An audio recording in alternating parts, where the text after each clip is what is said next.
Hey, what's up, everybody? Welcome to episode 11 of Huddle Up with John, talking Steelers football. I'm your host, John, and I am excited again to share with you on tonight as we indulge in and talk about another Steelers loss. Man, I thought this was going to be a good barometer test for us to see where we are as a team because, as I told y'all last week, the Chicago Bears was no slouch.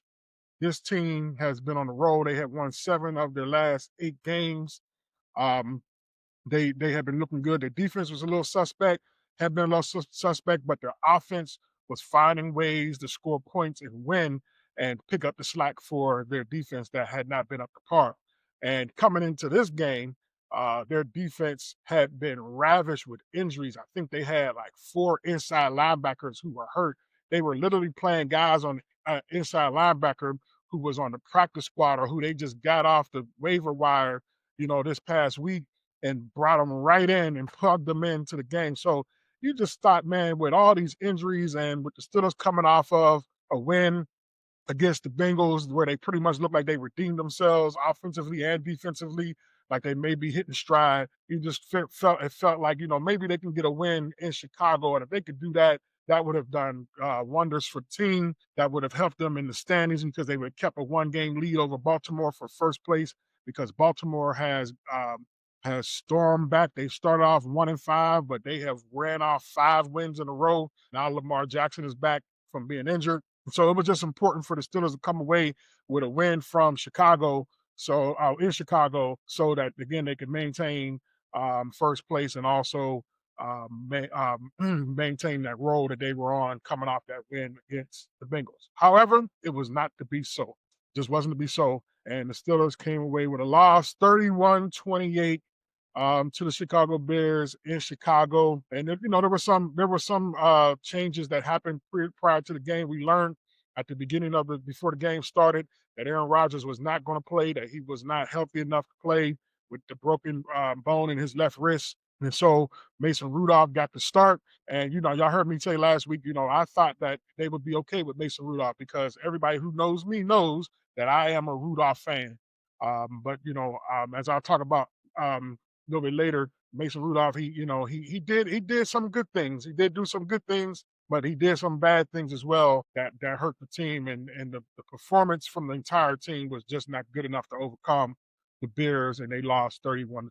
So let's get right into it and let's talk about what happened in the game on Sunday.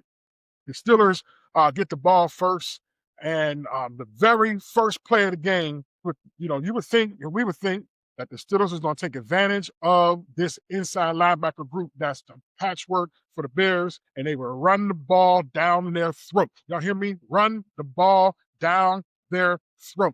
Their inside linebackers are off the scrap heap. Run the ball down their throat. And guess what? First play of the game, that's exactly what they did. Ripped off a 9-yard run. It was 2nd and 1. Just how you like it, right? Just the way you drew it up. Man, the first play of the game, you stick a dagger in them and hit them with a 9-yard run. That had to be debilitating to the defense. Man, it's gonna be a long day. We ain't gonna be able to stop these boys, right? So what you think we're supposed to do on the second down, right? It's 2nd and 1. You run the ball down their throat and get you a first down, and then you do it again. Right here on second down and 1, or maybe it was 2nd down and 2, I'm not sure. Man, my dude Mason Rudolph, he throws a ball down the field 40 yards, underthrows DK Metcalf, and their corner, he picks it off, man. The corner, you got his name is Sean Wright. He made a heck of a play. That dude caught that ball one hand, got both feet in bounds before he hit the ground, intercepted the ball. Well, this is what's so foolish about this. One, it's 2nd and 1, and you run the ball down their throat. That's what you do. And 2, you understand the Bears came into this game, y'all. They were number 1 in takeaways, in turnover ratio. The Bears is the best in the NFL in turnover ratio and taking the ball away, and the Steelers are number 2. What you don't do is throw 50-50 balls and think that you got the advantage. You don't. This team is known for taking the ball away. That was just a dumb throw. Dumb. I don't even know if that was the play call, if Rudolph just did that on his own, or if that was the play call to go deep on 2nd and 1. The DK Metcalf, who was not open, the dude had him covered. He had him covered like a blanket. They shot right. He intercepted the pass. The Bears get the ball at the 44-yard line. And man, 6 plays later, Caleb Williams hits Luther Burton with a 17-yard catch. And then 5-yard, they at the 5-yard line.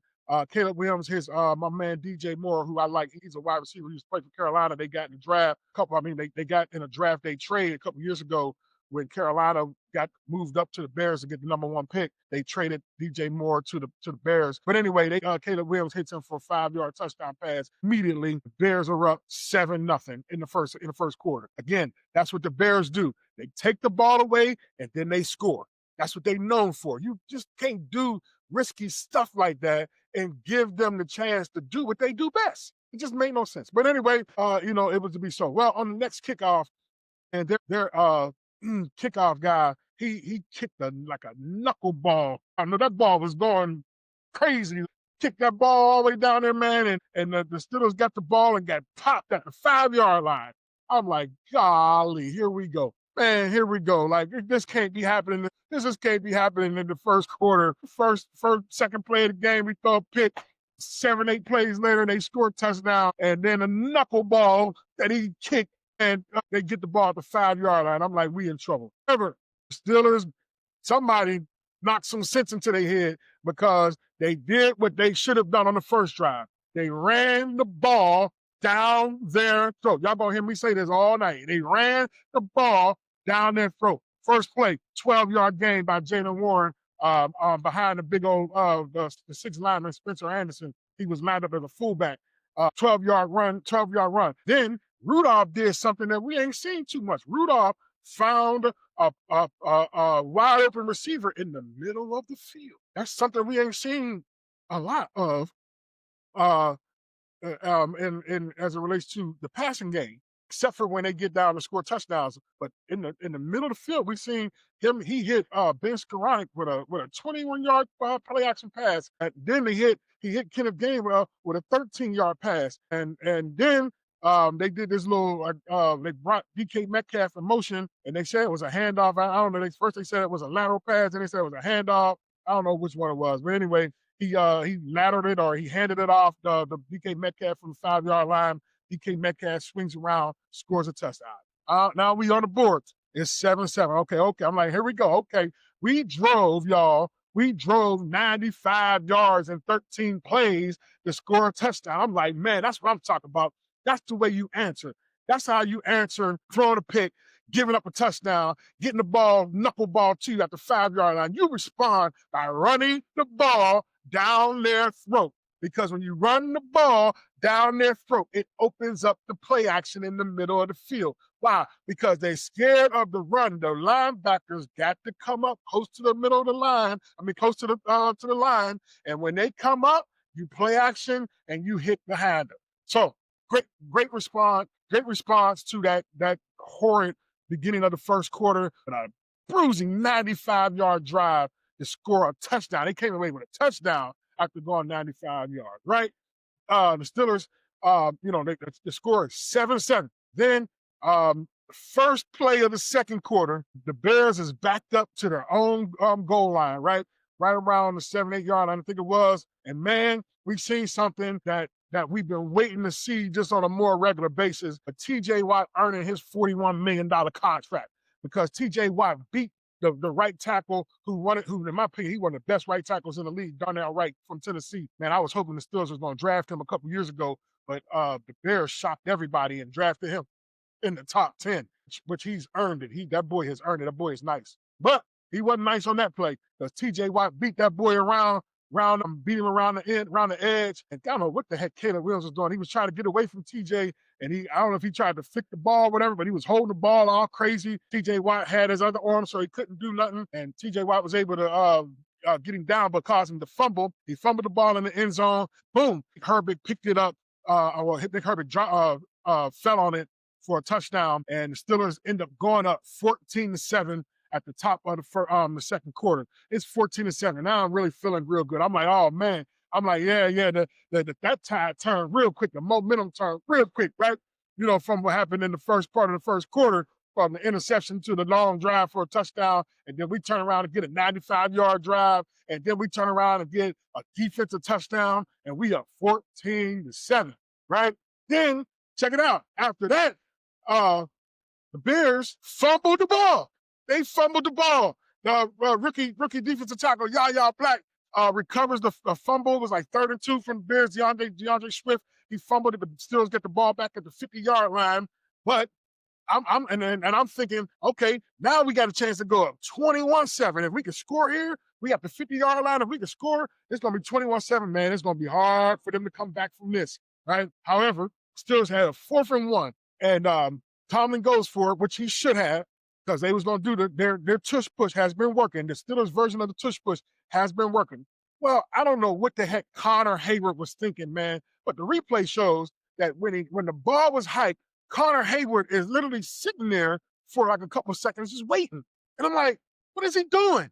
Like you pause, like playing a video game and somebody hit pause, but Connor Hayward's the only one who paused and everybody else is moving. Well, the referee called his motion stop and said that he didn't get the first down. But when you watch the watch the replay, he clearly got pushed over the first down marker. So I don't know what happened with that. And then again, Tomlin, I'm thinking about Tomlin, go ahead and challenge this, Mike. You're going to win because he clearly was across the line. But Mike Tomlin, in his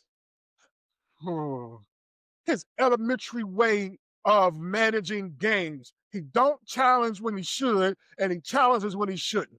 That was a big 4th down and 1. If they get that, the drive continues. They can possibly go again and score 21-7. However, he didn't challenge it. The Bears take possession, and you know what the Bears did?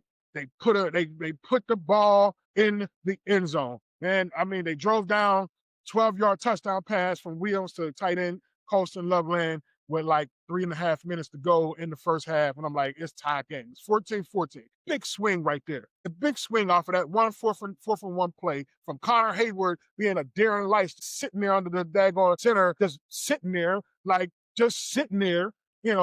to Mike Tomlin not challenging it, just sitting there with the red flag in his back pocket, just sitting there. Then all of a sudden they drive down, score. It's 14-14. And, I'm like, okay, whatever. So at any rate, here we are, just like, what we going to do? How are we going to respond, right? How are we going to respond to this? How are we going to do this? Well, the Steelers get the ball back, and it's like, it was maybe like 2 minutes to go, a minute and a half to go. And here we are again with another 4th and 1. And here we are again. They are lined up in the tush push again. And you got Connor Hayward under center, Cliff Gainwell to his left, and Darnell Washington to his right, right? So here's what they did, and it worked to perfection. They must have seen the Ravens do this because the Ravens did this last week. But here's what happened. Connor Hayward hikes the ball, and instead of being pushed, right, Washington drifts off to the right, and Connor Hayward does a handoff to Kenneth Gainwell, who goes behind him to the right side of the formation. And when he got around to the right side of the formation and Dwayne Washington had blocked the guy who was on the edge, it was like the Red Sea had just opened up and Kenneth Gainwell was gone. He was gone all the way down, and we thought he scored because he jumped over the pylon. However, replay showed that his right hand went out of bounds at the 1-yard line while the ball was still but the ball had not broken the plane yet. But at any rate, don't matter. He didn't score. It was a 55-yard run by Gainwell that took the ball to the Chicago Bears 1-yard line with just, again, like 1:20 to go in the first half. Here we got a chance to score a touchdown and go into halftime. And that's exactly what they did. They scored a touchdown. Jaylen Warren on the very next play took a toss to the right, and he just walked right into the end zone without even being touched. It was 21-14. Great play call, man. Great play call, great execution by the offense to execute that trickery with the tush push, So it's 21-14, 1:19 to go. We're going to hold them, right? We're going to hold them. We're going to hold them. We're going to fold them, and we're going to go into halftime with a 21-14 lead. That was not to be so because The Bears get the ball with 1:17 to go, and these mugs drive down the field, and they was able to kick a field goal, a 47-yard field goal that snapped the leading half. Is 21-17 at halftime.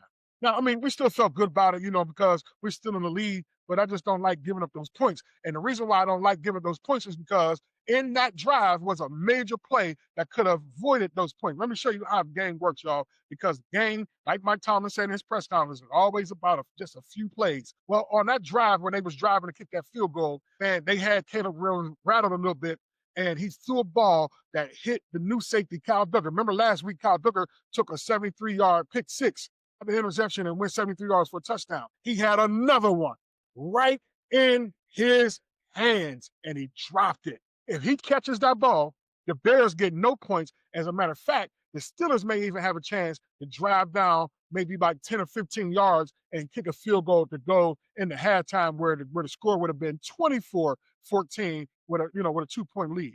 But that was not to be so. He dropped the interception. They end up going to kicking that field goal. Let me tell you why that's important. The game was 31-28. Imagine if he catches that interception. Guess what? It's 28-28 at the end of the game, not 31-28. So those plays are important. They got to make those, man. But anyway, it wasn't to be so.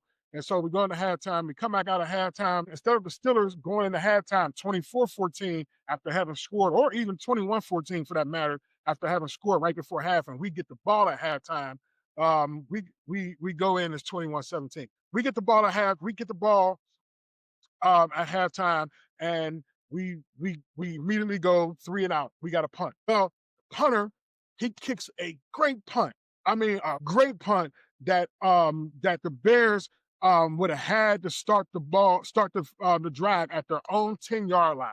Great field flipping punt that they was able to get the ball down at the 10-yard line. However, wide receiver Ben Skowronek commits a holding penalty, and the Chicago Bears end up requesting that it be punted over again. Well, this time the punter totally misses this punt, kicks a daggone 25-yard punt, man, and the Bears end up getting the ball at the 40-yard line. It literally was a like a 30-yard difference. 30-yard difference. Instead of them starting the ball at the 10-yard line due to this penalty, now they start the ball at the 40-yard line. Williams immediately, 17-yard pass here, 14-yard pass here. 3rd and 6, he hits DJ Moore, 25-yard touchdown pass. Wide open down the field. And I'm going to talk about that in a minute because it made no sense for him to be this wide open. Bears take the lead. It's 24-21 third quarter, right? Bears scored again early in the 4th quarter. This is another, just head scratcher. Montez Sweat is the Bears' best pass rusher. He's a great pass rusher. He's a great pass rusher. They got him from the Washington Commanders. He's good, man. The dude is good. And my question is, how is it that the Steelers are using a tight end to block their best pass rusher? The first time they did it, he sacked Rudolph. Okay, you wanted to put Mount Washington on him. Mount Washington got beat. Okay, but here's what we will not do. Once you get beat once, we will not let that happen again. Not us. They let it happen again. He's one-on-one with Sweat. Sweat beats him again, and this time he strip sacks Rudolph. He fumbles the ball. The ball is recovered by the Bears. The Bears go down the field 54 yards in 9 plays, and Kyle Monangawa, whatever that dude's name is, he scores a 2-yard touchdown. The Bears go up 31-21. The Steelers answer, though. Steelers answer really, really well. They had a 17-play drive. It was perfectly executed. They went 73 yards, and it was capped off with a 3-yard play-action pass by touchdown by Rudolph, the Pat Fry in the back of the end zone. That cut the score again to 31-28. Well, here's where all of the suspense and all of the nail biting and the high blood pressure happened, because at the end of the game, it was some drama, right? Steelers got the ball back 2 times. First time they punted, right? They punted the ball, and it was controversial, right? Because it was like 2 minutes to go, and everybody was saying, Tomlin, he should have went for it. He should have went for it on 4th down, because they needed the ball, they needed to score. Tomlin had all 3 of his timeouts, and he always challenges that defense, even though they keep, disappointing him and disappointing us. But he challenged them challenged them in this way on Sunday with putting the ball back to the Bears with like 2 minutes to go, and he had all three timeouts. Well, they rose to the occasion this time because they went three and out, and they was able to stop the Bears in 24 seconds. Only 24 seconds was off the clock. The Steelers get the ball back with 1:29 to go. Right? Here we go. Here we go. The Steelers need to get into field goal range for Boz, and Boz can kick it from at least 60 yards, between 60 to 64 yards, 65 yards. If they can get it within that distance, Boz is possibly good for it. You know what I'm saying? So they drive the ball. First play of the drive, 14-yard pass. He hit the Fryer move. Fryer move broke a tackle, got out the field, like two incompletions, something like that. Two more incompletions, and then it was like third down. It's third down, and Mason Rudolph, he scrambles, something that he's not known for. He scrambles for 20-some yards, takes the ball across the 50 to like the 45-yard line. If they can get to the Bears 45-yard line, you are close, this close to Boswell's range where he can hit a field goal to tie the game. He takes off 20-something yards all the way down to the 45-yard line, but there's a flag. And the flag is illegal formation. I seen it when before he snapped the ball. Well, here's what happened. He had Kenneth Gainwell on the left side of the formation. He knew he was lined up wrong. I'm talking about Mason Rudolph knew he was lined up wrong. Even on the sideline, they showed a sideline clip of Aaron Rodgers. Aaron Rodgers was saying, we can read his mouth. Oh, they're lined up wrong. Mason, hurry up, goes over the Gainwell, tells him, get on the other side, because he's supposed to be on the other side of formation on the right side.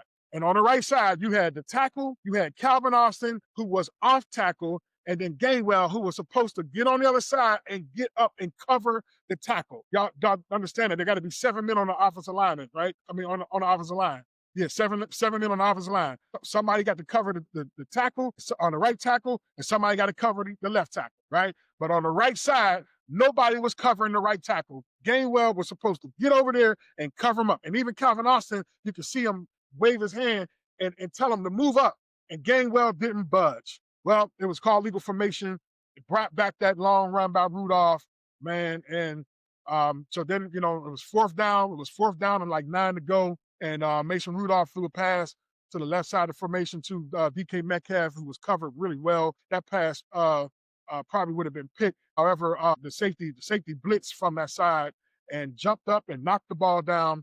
And that was it. Game was over. On that play, I was kind of disappointed at Rudolph. He stared DK Metcalf down, which was probably why it would have been picked. He didn't even look. He didn't even bother to look to the right side of formation where he had Jonnu Smith wide open. He hit Jonnu Smith in stride. Jonnu Smith was running for at least another 20, 30 yards. He had Gainwell underneath the formation as a dump down, wide open. Nobody was even covering him. If he hits that Gainwell with his speed, he easily gets the first down, and maybe even more if he can get some blocks. Rudolph didn't even look to the right side of formation. He was stared down Metcalf, and the safety knew it, because when he blitzed, he stopped his blitz before he got to the offensive line, and he committed himself to jump because Rudolph was staring down Metcalf. So game was over. Again, it was 42. It was 31-28. Bears win, Steelers lose, and it was pretty disappointing. And the team was pretty disappointed as well. But hey, you win some, you lose some. And this was a total team loss. So let me just go ahead and get right into my observations of the game. And I'll share with you all my highlights of the game. There wasn't many, but there was a few. I will say one of the highlights was the offensive line played a really good game. These guys are coming around and getting better. You're seeing improvement week to week. The offensive line really, really played well, with the exception of those 2 sacks that really, the first one was really on Rudolph, because Donald Washington really was blocking Sweat pretty cool.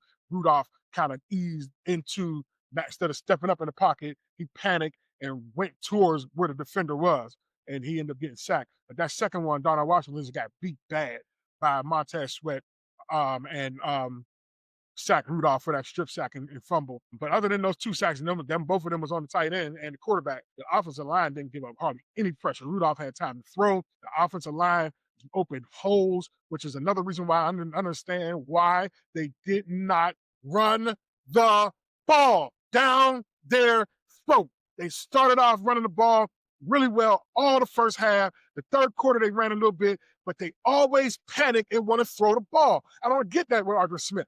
You do what you do best. You do what has been working, and you trust that if you keep running the ball down their throat, then attrition will eventually take over. Attrition will eventually kick in, and that team will be tired. As you know what, at the end of that game, and they ain't gonna be able to stop nothing. They don't feel like running. They don't even feel like huddling up. If you keep running the ball down their throat, they had 108. The Steelers had 186 yards rushing up until the third quarter, or the middle of the third quarter, and then they stopped running the ball down their throat. I just didn't get that, man. I didn't get that. The offensive line was doing their thing. They were taking advantage of the missing linebackers, and they was running the ball down their throat. So hats off to the offensive line for doing what they should, what they could have done, what they should have done, and when it was time, when it was called on for them to do so. So hats off to them. Appreciate those guys. They're getting better. Broderick Jones is getting better. And left tackle, unfortunately, bad news for him. He's out this week. He ended up suffering a stinger to his neck and his shoulder, or his neck. His neck in that game. So he's out this week. They did sign Andres Pete, who was a left tackle and a left guard for the New Orleans Saints. As a matter of fact, he was a Pro Bowler for the New Orleans Saints. They signed him in the offseason. So him and Calvin Anderson, another guy that they got from, I think they got him from the Eagles like 2 years ago, who's been their backup tackle. He played pretty well, filling in for Broderick Jones in that game. But them two, like Tomlin said yesterday in his press conference, them two will battle it out this week to see who's going to start at left tackle in place of Broderick Jones. So I think they'll be in good hands with either one of them. Just Pete got the experience. Calvin Austin has the experience in the system. We'll see. But at any rate, then they played well, man. They ran the ball again for 186 yards. Gainwell and Warren really looked solid. Both of them was doing well. I really wish Jaylen Warren would stop running side to side. He's starting to, panic a little bit doing that Najee Harris crap, man. Stop running side to side. Sometimes, he runs side to side instead of just falling forward, which he's known to do because that dude is a bruiser. Sometimes he goes sideways and he gets hit for 2 and 3 yard losses instead of just going forward and taking the 1 yard gain. It's okay. It's better to take the 1 yard gain by falling forward than it is to go sideways and take a 2-3 yard loss. Sometimes a 2-3 yard loss is a drive killer because it's hard for you to win possession downs when it's third and long. And so, but other than that, other than a couple of plays, I ain't gonna bash my guy, totally. Other than those couple of plays, man, him and Gainwell are turned out to be a really, really solid tandem at running back that I like. And I like the fact that they got the rookie Caleb Johnson behind them who could come in and give them some quality runs as well. He's nice. I told y'all, back in the beginning of the season, he's from Iowa. He ran that wide zone in Iowa. He got long speed. He ain't super fast, but he got that long speed. If he get out in the open, he can get there. And running that wide zone allows him to be able to do so. We've seen some flashes of him this year. When he runs the ball, he does pretty well. So I like the running back, room. I think, they got something there. They really got something there in terms of Gainwell and Warren and Caleb Johnson, the rookie out of Iowa. So those are my only highlights that I have was the line and the running game, the slots at. However, they did not run the ball down their throat in the fourth quarter like they should have. I don't like that. That don't make no sense. They wasn't getting blown out. There was no need to be one-dimensional. They had the chance to gain attrition and to run the ball down their throat and make them guys pretty much give up by the end of the game, and they didn't do that. Anyway, those are my highlights. Some of my lowlights that I think that were obvious in this game was, first of all, I'll be the first to admit, Jason is my dude, but he wasn't on in a lot of ways on Sunday. He wasn't hitting guys over the middle of the field. People that complain all week about fans and media talking about the Steelers don't throw the ball to the middle of the field. And without them watching film or tape or anything like that, I could tell that they're ignorant because what they were saying is that the Steelers don't run routes over the middle of the field. But when I watch tape, they have what's called an all 22 tape where you can see every play of the game from above the stadium or from the end zone. And I watched that, And what I see is that there are middle of the field routes happening. Listen to me, y'all. Don't let these fans and some of these media people fool you. They don't watch nothing. They don't watch nothing. They don't study nothing. They just be regurgitating the same crap that they hear anybody else say on social media. There were middle of the field routes that were called on Sunday. Problem was my dude was not seeing them and not pulling the trigger on them. They ran routes purposely to get DK Metcalf open. That there was a long bomb that Mason threw to Roman Wilson, which Roman Wilson, I'm gonna talk about him too. He was open for the long bomb, but Mason Rudolph threw a duck. Imagine that, Duck Hodges. He threw a duck. That ball sailed, but that play was not designed to go to Roman Wilson. It was designed to go to DK Metcalf, who was doing a deep middle of the field crosser, and he was wide open. If Rudolph hits him, it's a first down and maybe more. Because if he hit him in stride, Metcalf, we already seen what Metcalf could do when he did in Dublin against Minnesota.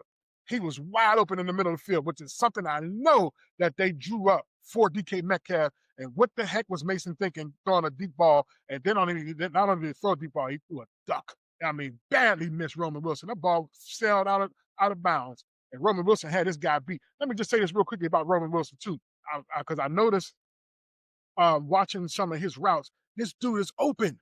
He's open. We keep talking about we need a wide receiver too, and I was complaining about it a little bit too, but I'm like, wait a minute.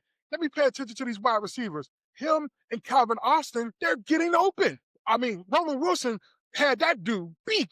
He's getting open, but they're not targeting him, and then when they are, they're not hitting. So, Mason had, had some bad throws. He missed that long bomb. He threw that underthrown ball to DK the first pass of the game, or the second play of the game, that caused that interception.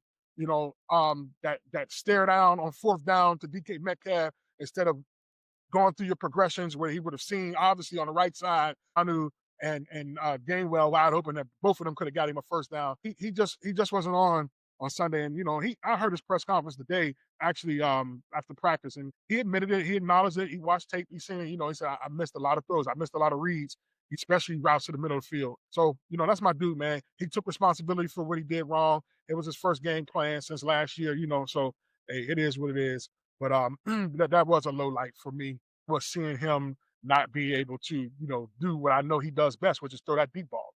That dude can throw the deep ball. So that was a low light for me. But I got about 10 minutes before I'm gonna end this show, and I'm gonna spend 9.59 minutes talking about the low light of that darn defense, man. $160 million defense that is ran by the head coach, who was a former defensive coordinator, and the defensive coordinator who's always been a defensive coordinator because he's never been good enough to be elevated to a head coach. Mike Tomlin and Terrell Austin's defense again let a team score over 30 points on them.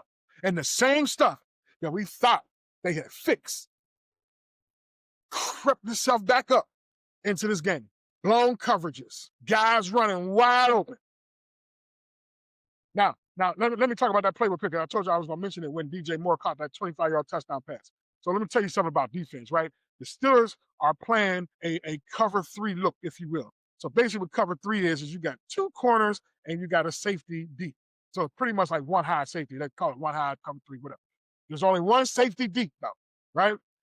And the Bears run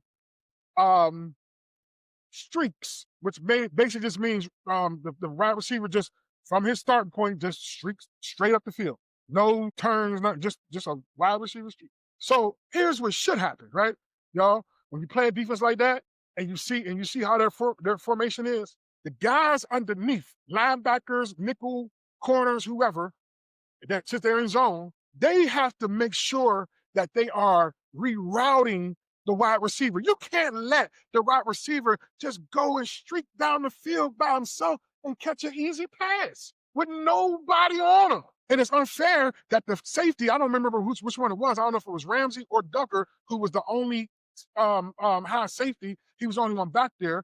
It's not fair for him that on his left and his right, he got two wide receivers doing streaks to the end zone. Who am I going to watch? Who can I cover? I can't cover both of them. And because I can't cover both of them, and we in this defense, everybody underneath needs to do something to disrupt this play. Hitting, you got him 5 yards, up until 5 yards, you can touch him. Hitting, knock him off his route, disrupt the route. And if you do that, what happens is, you still ain't gonna be able to get nobody to cover him, but if you can at least reroute him, it stops the quarterback from being able to hit him in stride. And if it stops the quarterback from hitting him in stride, then it may allow the pass rush to get to the quarterback. If the pass rush got at least another 10, 15 seconds or so to get to the quarterback because the route has been rerouted or been disturbed or been knocked off. Nobody touched him. And the Steelers were playing all game long this soft zone, which I get. You got to play zone against a running quarterback like Caleb Williams, who is a running quarterback, but he's also, very good with improvising. He's like another Patrick Mahomes, Ben Roethlisberger, not faster Ben Roethlisberger, faster Patrick Mahomes, but he's improvising. He's good at it. So you got to play zone. Why? Because if you play zone, then all of your defenders have to be facing the quarterback so that if he tries to run, you can see him and you can go make the tackle. If you're playing man-to-man, that means that everybody is turning their back to the quarterback and running with their wide receiver, and he can just take off. So when you're playing running quarterbacks like Caleb Williams, like we're going to see in a couple of weeks, or not in a couple of weeks, we're going to see this week against Josh Allen, and we're going to see the week after with Lamar Jackson, because we played both of them in the next 2 games. This is a good time for them to get some practice in playing zone and making sure that they're, taking care of their responsibilities. Well, here's my issue with the zone. They was playing zone, but it was almost like these daggone defenders, again, was just like, like a deer in hit with headlights. They're in zone, they're at their zone, but they're staring at the quarterback and not paying attention to the wide receivers around them. You got to be able to do both. Everybody who's ever played football knows that. Whether you play the linebacker or you play in the secondary, you got to be able to have your eyes, pretty much crisscross. I'm here to swoop. Got to be able to see the quarterback, but I also got to be able to keep my eyes on who's coming in my zone. And what they was not doing was paying attention to who was coming in their zone, and the guys was coming in their zone, finding the soft spot in the zone, getting open. That's how they caught them touchdown passes in the soft zone. That's how they converted on 3rd down in the soft zone. They was beating it because it wasn't because they were so good. It was easy. It's easy because the defender paying me no attention. He's so busy looking at Caleb that he's not paying me any attention. So let me just sneak on behind him and scoot on over here. Caleb, give me the ball right here. He ain't watching me. By the time I catch it, now the defender, anyway, I'm exaggerating, but anyway, that soft zone, it wasn't, I don't blame the coaching staff for that. I blame the players for not being aware. You got to be aware. You got to be aware when you're in cover 3, when you're in single high, rather, I should stop calling it cover 3. When you're in a single high from defensive formation and they're running streaks, you got to be able to knock these guys off of their route. You can't let them run free. That's stuff that they should know. That's stuff they should know. They need to be more aggressive. So at any rate, Caleb ate that soft zone up, man, to the tune of 31 points. They were horrible on 3rd down. Again, possession downs for the Steelers have been killing them all year long. They cannot get off the field on 3rd down, and that allows drives to be sustained. They do well on 1st and 2nd down. They stop them on 1st and 2nd down, but it don't even matter no more. You typically would think against the Steelers defense, if the Steelers can get you in a 3rd and long, that means like 3rd and 10 or higher, 3rd and 10, 3rd and 12, 3rd and 15, or whatever, the Steelers got you because they were known for getting to the quarterback. But not this team. They so goddamn passive, man. The defensive coordinator is so passive in his play calling. They'll get you in 3rd and 12, and all he want to do is just drop everybody in the coverage and play these soft zones and let you get picked apart. No pass rush at all. There was no pass rush. Outside of that one play that T.J. Watt made in the end zone for a touchdown, they did not touch Caleb Williams for a sack. And they were 8 for 14 on 3rd down, possession down. The Bears converted 8 out of 14 first downs on 3rd down. That's horrible. That's 57%. And that's exactly what teams have been doing to them all year long. They win on 1st and 2nd down, and the team beats them on 3rd down, all the way down the field. No answer for it because the defensive coordinator keep doing the same crap on 3rd down, running cover 2. And remember I told you last week, they did make an adjustment and ran cover 2, and they brought a robber down, a safety down to be a robber kind of guy so that if they threw the ball underneath, the safety was coming down, hitting before 1st down. They didn't do that this week. They went away from that. It worked last week, but you ain't going to do it this week. Make it make sense, y'all. his coordinator, I don't care. I don't like him. They should have, after this game was over, he should have been fired. While on the plane, when he should have told him, when you get off this plane, you don't even go home. Don't go home. Go to South Side. Go to South Side. Get your stuff. Get your playbook, and that crappy soft zone defense, passive foolishness that you be trying to run, and take your butt back to Cincinnati or Detroit, wherever the heck you come from. Terrell Austin should have been fired on that daggone plane. I'm sick of it. Sick of this defense. This defense is trash, man. It is absolute trash. And forgive me for mimicking one of my favorite players, James Debo Harrison, who also went off this week talking about how trash the defense is, how dumb the play calling is, how passive they are. They're not aggressive. They just don't even remind you of the Steelers defense in the past. They have not met the standard that has been set before them. Steel curtain, blitz burn.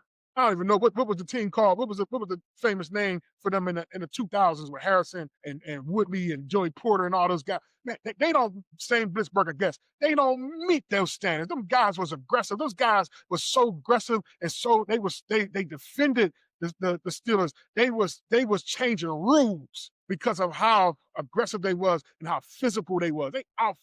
They scared you.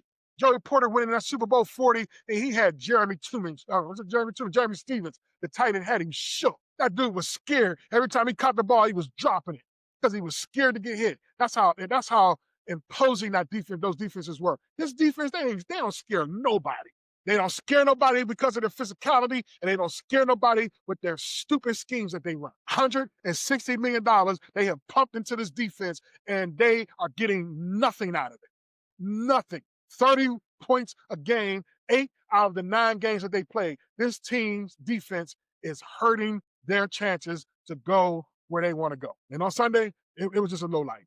And to add injury to insult, the punter, who's also supposed to help the defense and help the offense and put them in, help the defense by putting them in good, field position, by flipping the field position. Man, this dude, he was trash on Sunday. And he's been good all year. I like Corliss Waitman. He's been good all year, but Sunday in Chicago, this dude had a 33-yarder, a 25-yarder, and a 30-yard punt. That is horrible. Man, I'm like, dude, my grandson can kick better than that. You are an NFL punter. There's no reason why you should be kicking punts less than 30 yards. Made no sense. This made no sense whatsoever.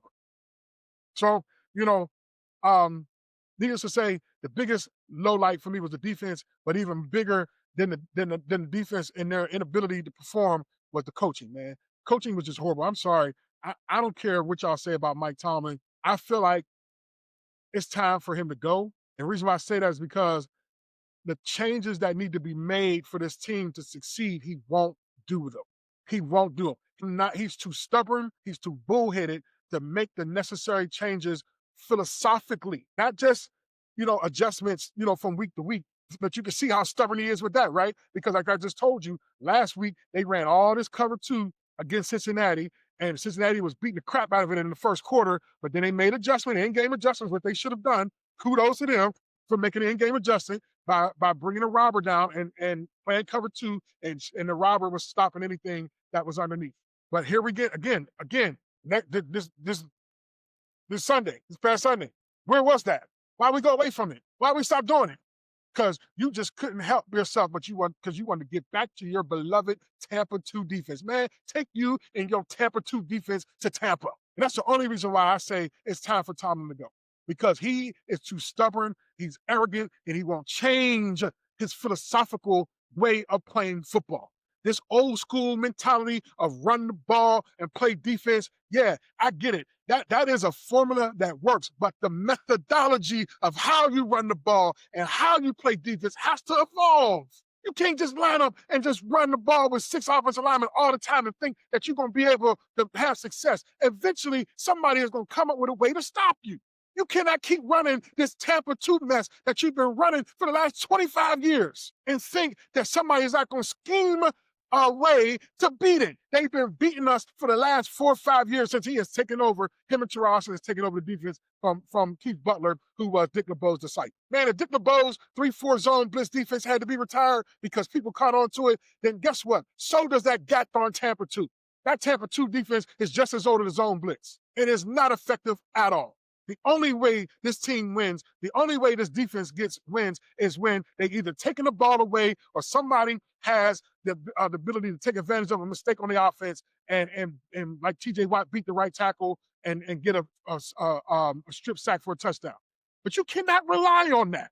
You can't rely on that to win games because you ain't guaranteed to get the ball like that every game. You got to be able to win with schematics, man. And I feel, well, I'll echo what I heard somebody saying on the nightly sports call in Pittsburgh. Those who out of town, Pittsburgh has a telephone show, a telephone call-in show after the game is over with one of the local broadcasters here, who's like the most well-known broadcaster in the city of Pittsburgh, Bob Papiani. He does everything with the Steelers in terms of TV shows and stuff like that.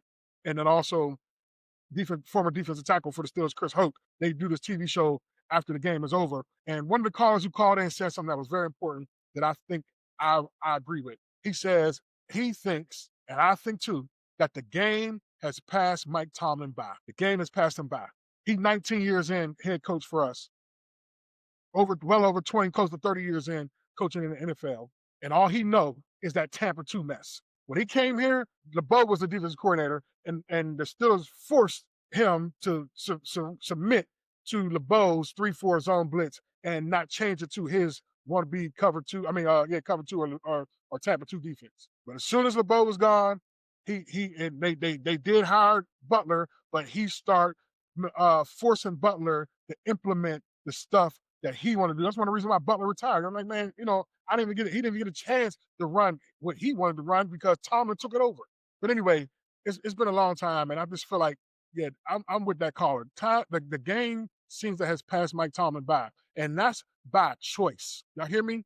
That's by choice. He chooses to let it pass him by because he's too arrogant and he's too confident and cocky and too stubborn and bullheaded to admit that he needs to change. He's just going to keep doing it over and over and over again, even if it ain't changing. He's just pleading insanity, doing the same thing over and over again, expecting different results. There's nothing different happening. Your defense has still been bad. And I think the sad part is that I would love to keep him because I think that he does have the ability to manage a team well because he's good with men. He's a good leader. He's good at motivating. He does do those things well. It's the X's and O's things that he don't do well. And he may know a lot about the game, but because he's so stubborn and bullheaded, he won't evolve. He won't be progressive. Do you know that he don't even use analytics? Everybody in the NFL has an analytical team, except Pittsburgh. They got one. They forced him to get one, but he don't use it. Well, guess what? That's the reason why you're so goddamn predictable. Because if you use your analytical team, the analytical team will tell you that you run the same offensive play on every such and such a down. Or I'll tell you one analytic that I've noticed on defense. If they stop them on first down, they immediately, if the second down and anything long, 2nd and 7 or higher, the Steelers immediately go to a pass defense formation immediately, right? And another analytic, if they blitz most times on 2nd down. They hardly ever blitz on 3rd down. That's an analytical thing that if you had analytics, they would show you your tendencies and why other teams who have analytical teams are beating you and getting the best of you because they're studying your tendencies. But he old school. We just gonna go from the gut. Well, you're getting punched in your gut every week. That 2-yard touchdown run that was ran by that running back they had, it was y'all heard me say this last week. And the first time they played the Bengals, because the Bengals are the ones who always expose the Steelers in this. But the Bears did exactly that. It was first down. The Steelers had their run, their goal line defense in because it was at the 2-yard line. They stopped the run. They stopped. He didn't score. 2nd down. They did it again. Here's what the Bears did. They did the same thing the Bengals did. You want to run the ball effectively on the Steelers? Go into 11 personnel. That means 1 running back, 1 tight end, 3 wide receivers.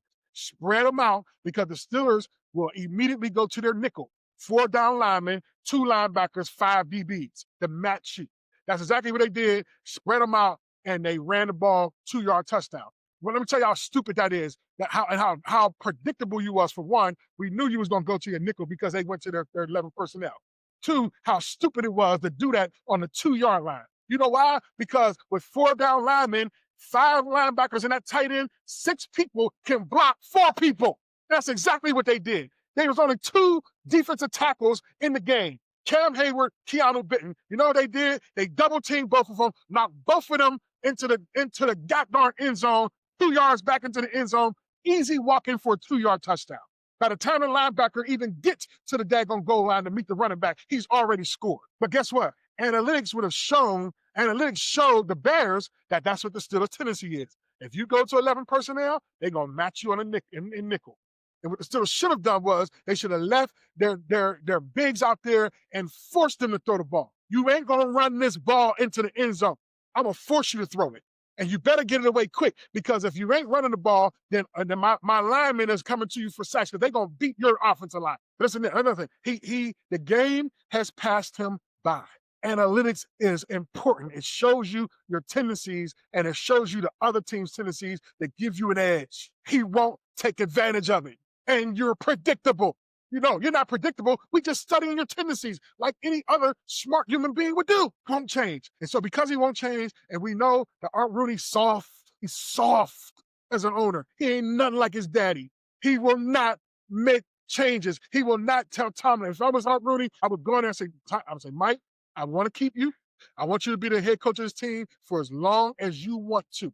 You have earned that. You deserve that. However, one pressing demand is you better evolve, embrace analytics, change your philosophy to a more modernized way of playing offense and defense, y'all. The offensive players don't even want to come here. George Pickens said last week, he said, when I seen that they was going to run this offense where it's just 2 tight ends and a wide receiver, he said, it's cool. If that's what y'all going to do, all right, well, just trade me and let me go somewhere else, because I know I ain't going to be able to get the ball in this offense. And he was right. Look at DK. They can barely get him the ball because the offense is antiquated. The defense is antiquated. So, I mean, all right, I'm on a rant. But I truly believe that there had to be 2 options. Either it's time for Tomlin to go, and somebody got to have the guts to make the change, or somebody got to have the guts to say, Tomlin, if you want to stay here, you have to evolve. And if you ain't going to evolve, it's time to go. I think that's prudent to do. They did that to John Harbaugh over in Baltimore when he loved his, his white drop back passer, he loved his drop back, pocket passer, Joe Flacco. He loved Joe Flacco, right? He loved those kind of quarterbacks. But the owner went to him and said, we're drafting Lamar Jackson, and here's what I want you to do. You better evolve, because the NFL is evolving with a running, throwing quarterback. And John, if you don't evolve, I will find somebody else who will tailor an offense scheme around this talented quarterback that we drafted. John Harbaugh's smart. He went to college. What college dude come from? Temple. Went to Temple. Found their head coach. Told him, I need you to come and be my offensive coordinator. And he has turned Lamar Jackson into a superstar. Lamar Jackson's arm was trash coming out of college. He can run with better than anybody, but he couldn't throw for a lick. And that Todd Monken has taken Lamar Jackson and developed him and turned him into arguably the greatest player in the game, because the coach was willing to evolve. If I'm rooting, tell Tomlin, you either evolve or I'll find somebody who will. We will not stay stagnant, keep missing the playoffs, keep running out these antiquated offensive, defensive schemes just because we trying to preserve your feelings or save your feelings or make sure you get in the Hall of Fame. Man, screw all that. The game is about winning and winning championships, and we ain't doing that. We ain't been to the championship in 14 years. We ain't won a playoff game in 8 years. Either evolve or get to stepping. It's time for change to come. So here's the hoping change to happen. All right, y'all, Sunday, it's going to be another stiff test. I'm telling you, these games coming up, starting past Sunday with Chicago, is going to be a real definer for the Steelers, and it's going to really dictate what happens in this offseason with their head coach and the coaching staff, because they play good teams, playoff teams, just like they did last year, and they flunked. They played 5 teams last year, lost all 5 of them. Well, here we go. 0-1 against the Bears. Now they got the Buffalo Bills at home, 4 o'clock game on Sunday. And you got arguably the second best or arguably the best quarterback in the NFL in Josh Allen coming in here. And he does what Lamar Jackson do just as good, maybe not as fast, but that boy can run the ball, and his arm talent is superior. And they hungry. They've been off for 10 days. They ain't played since last Thursday. So Josh Allen coming in here on Sunday with the Bills, and the Bills have had the Steelers number. They have beaten the brakes off the Steelers every chance they've gotten to play them these last couple of years, including in the playoffs. Not last year, but the year before, when Mason Rudolph was the quarterback in the playoffs. The Bills destroyed the Pittsburgh Steelers. In Buffalo. So here they come this week. They got the best running game in the league with that boy Cook. He's killing. They just signed what's his name? Wide receiver from New Orleans. They just signed him off the waiver wire. They got Gabe Davis. They got Shakir. The wide receivers, man, they got weapons. And then they got a head coach. They got a head coach who knows how to beat Mike Tomlin. Every time the Bills play the Steelers, he does something to out-scheme him and beat the brakes off of the team, off the Steelers. On defense, and they got Bosa. They got our former defensive tackle, Larry Ogunjobi. They still got what's that linebacker's name? They're stacked on defense. They're stacked on defense. They haven't played well these last couple games on defense, but I'm sure they're looking to bounce back against a Steelers offense that's sometimey, that's inconsistent. And I'm sure Josh Allen is looking to bounce back from the couple rocky games he had. They played Houston last Thursday, a week ago. They played Houston in Houston. I mean, that defense destroyed Josh Allen. They sacked him 9 times. They got after him. They had him rattled, man. Houston ended up beating Buffalo. So they looking to bounce back.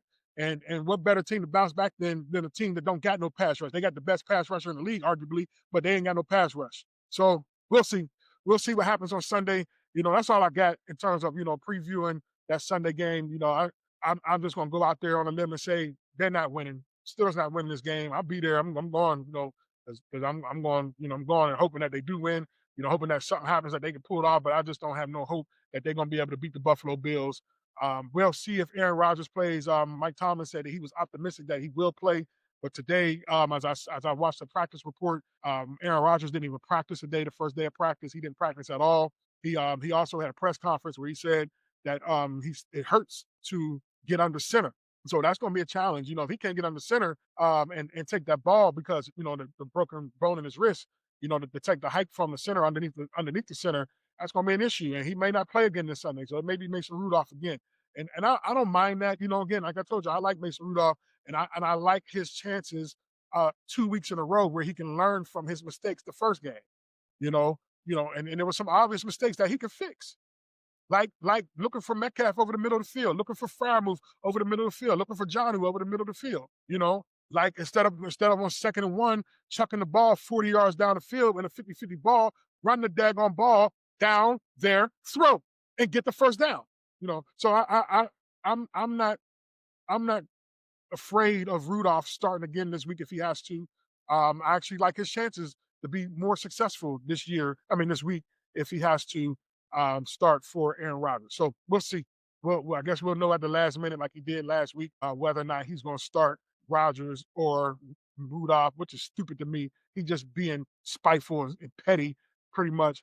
It doesn't make no difference. They don't give you no daggone competitive edge because the team, man, they're not 2 different quarterbacks. It'd be different if you was talking about we got Mason Rudolph versus Lamar Jackson, who's going to start. Lamar Jackson is definitely somebody you need to prepare for, in a different way than you would prepare for Mason Rudolph. But at this stage of the game, Aaron Rodgers ain't that much different of a quarterback than Mason Rudolph. So ain't no competitive edge with keeping the secret. He's just being petty. But anyway, I digress on my feelings on Mike Tomlin. And again, I can go on and on about how I'm just not a fan of his in terms of anything other than his mentoring and his leadership.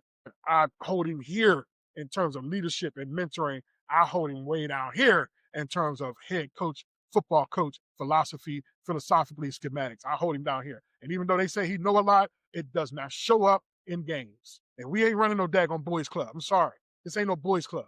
This ain't no mentoring group where we need you to just all you do is mentor these guys and provide leadership to them. You got to do more.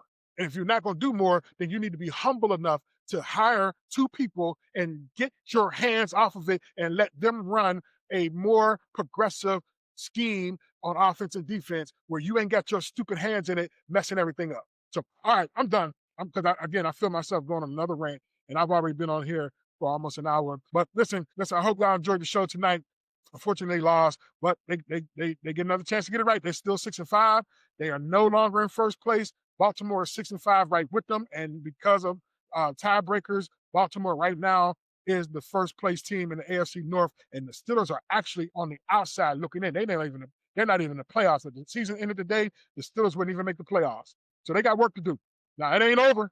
It ain't over. They can shock all of us and go in Akron Shore on Sunday and beat the brakes off the Bills, and then travel to Baltimore next week and beat the brakes off the Baltimore. If they can do that and beat Baltimore both times they played them this year, then they got a great chance of winning the North and getting into the playoffs. But that's going to be key. If they can beat Baltimore and beat twice and beat Buffalo, man, that's 9-5. And then they got other games that I think that they can win. They play the Browns. I think they can beat the Browns, and then they play the Miami Dolphins. I think they could beat the Miami Dolphins at home. They got a Miami Dolphins Monday night game at home. I think they could beat the Miami Dolphins. That's 11-5, and then they play the Detroit Lions too. That may be a loss because it's in Detroit, but I mean, even if we give them a loss, that's 11-6. But man, that means that they got to beat Buffalo and Baltimore, and I just don't know if they can do that. I have not seen anything from them that makes me feel comfortable saying that I think the Steelers is going to beat Buffalo this week, and I think they're going to beat Baltimore next week in Baltimore. With the first place on the line, and or Baltimore chance to further first place. But we'll see. Look out for tomorrow. Tomorrow night, the night game is the Ravens and the Bengals. Going to be a good game. Joe Burrow is back. He is going to start tomorrow night. So let's pull for the Bengals, y'all. They out of the playoff contention. They 3-8. They may run out 6 in a row, but it don't mean nothing to us. Let's root for the Bengals tomorrow. That Joe Burrow really beats the brakes off of the Baltimore Ravens and causes them to go 6-6. That kind of just keeps us in it, in terms of the AFC North race. All right. Listen, again, hope y'all enjoyed the show. Thank y'all for joining me for episode 11. Again, make sure you like this video. Make sure you follow us on Facebook. Make sure you go and subscribe to us on YouTube so that we can get our views up and get our subscriptions up so that we can do more things like go live. They still won't let us go live until we have over 100 people who are liking us on Facebook. So, again, tell somebody about Huddle Up with John talking Steelers football. If you want to hear the raw truth about what's going on with the Steelers, listen to me on Wednesday nights. I promise you, I give it to you raw, right from the heart. All right, y'all. Y'all have a great night. Have a wonderful Thanksgiving tomorrow. Eat all the food you can eat and watch all the football you can watch. And we'll be back next week to talk about what the Steelers have done against the Buffalo Bills. Have a good night. Peace.